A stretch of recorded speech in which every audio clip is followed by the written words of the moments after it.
Köpme göz yaşları, kutlu ömürler, kutlu kurbanlar isebine kilgen zor bayram.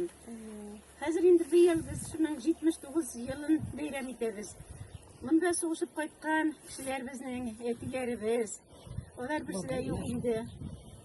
Mine biz onlarını bugün iske alıp, şu abilisik yanına yığıştık. Bitten bitip şeyler, işte bütünlü buldu. Rahmet sizge yoldaşlar. İsen sağlık, selamet olık. 52. yıla yubiley. Var o bize takım şuşlayıcı yılısırık. İsenlik sağlıklar bilen kuruşurga nasip etsin. Var bunlar. Yıllar Ruhlarımız tınış yatsınlar. Burunları cennette bulsun. yıllar tanış. İnkılabını yıllarımız tınış etsin.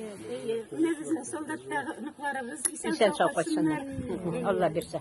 Sıvıdağlar isen kaçsınlar. Var bize şu yaşlı dilekler bilen bayramımızı devam ederiz. Amin. Amin.